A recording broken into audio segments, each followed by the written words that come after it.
he saw Gaza media there. When Vian Bashabe from Hoima was released, he told us he saw Gaza media there.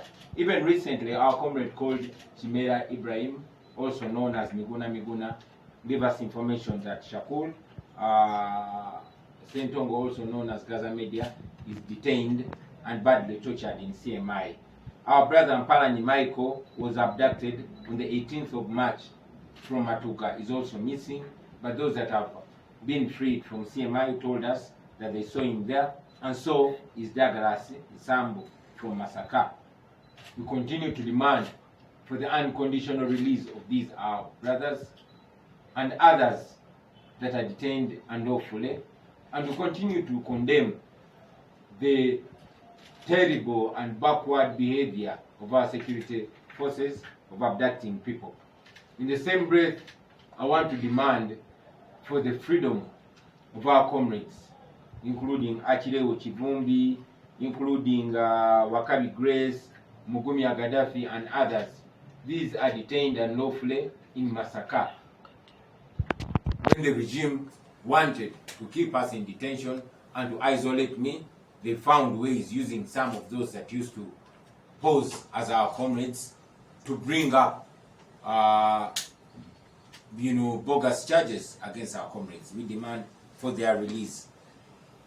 Secondly, many of you saw the day before yesterday when the military surrounded this our headquarters ahead of a press conference by the youth belonging to the National Unity Platform to launch an effort to win the soon coming youth elections. Now, in a country that masquerades as a democracy, it should be shameful for the military and police to be playing partisan politics, to come and surround our headquarters without any moral or legal reason whatsoever. But again, it should go further to show us the kind of impunity that we are living under and how much we must fight to free ourselves. You, the journalists, recently were beaten and will be beaten again and again and again until we are free, so that everybody and anybody can practice their profession and calling in peace and with dignity. Finally, I want to make a comment on the recent happenings in this our country. Somebody on the internet jokingly called it a three-Sam story or a three-Samuel story. We have three Samuels here. One is Sam Kutesa, who is a former government minister and a relative to General Museveni. Sam Kutesa stole money meant for building hospitals and improving health care.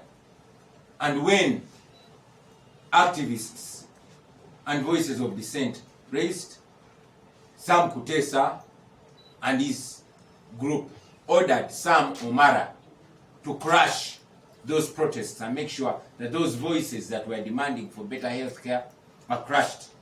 Sam Omara got orders to be merciless, and indeed he crushed those protests mercilessly and with pride. You can go back and see the videos and pictures of how brutal and ruthless he was to Dr. Besigye and the walk to work protests. Just a short while later, Sam Kutesa and Sam Omara got cancer. Sam Kutesa, using taxpayers' money, went for world-class treatment in Germany, where he himself told us he was undergoing treatment for 6 months. You can imagine how much of taxpayers' money he was spending every day. Sam Omara had no option but to go to the rotten hospitals, and he went to Molago Hospital. As all of us watched the misery that was ongoing, Sam Omara, because he was in a rotten healthcare, he rotted away. I can imagine what was going on in his mind when he's lying in those smelly hospital wards, where he had to buy his own gloves buy his own medicines. I can imagine the kind of regret and disappointment that was going on in his mind. And as expected, our hospitals are death traps. Sam Omara died of cancer at 60. But again, as is expected, where there's better health care, Sam Kutesa at 80 survived cancer. And on the same day of the death of Sam Omara, Sam Kutesa came back and built, yes, your guess is as good as mine. Hospitals can wait. What was important to him is to build a church. But that is not the end of the story. There's a third Sam.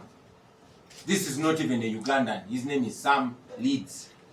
He was a British tourist who came to Uganda. He got an accident in Uganda. And thankfully, he survived. But as any moral thinking person, this third Sam saw it necessary to return back the love in Uganda where he survived and build a hospital. A hospital that is not expected to treat him again or his relatives or his friends, but because that is the moral thing to do. Now, that is this ironic story of the three Sams, the three Samuels. What does this teach us? This teaches us that the small group of people that is using us, especially those our brothers and sisters in uniform, to crush any voice that demands better, is always going to be on the winning side.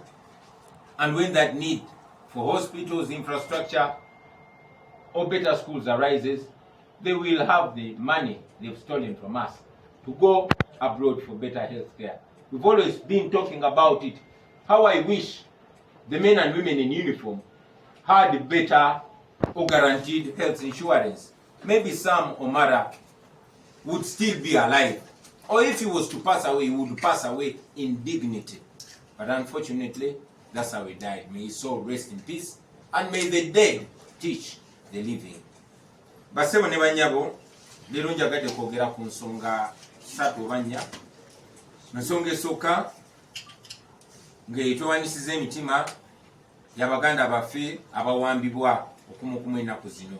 Ng'eyakasembawo yo ye Edward Rogers Sebuufu, abasinga bwe tumanyi nga Edi Mutwe, era ng'ono yakulira ttiimu eya security embeerako ku Lusegere. Edi Mutwe yawambiddwa ku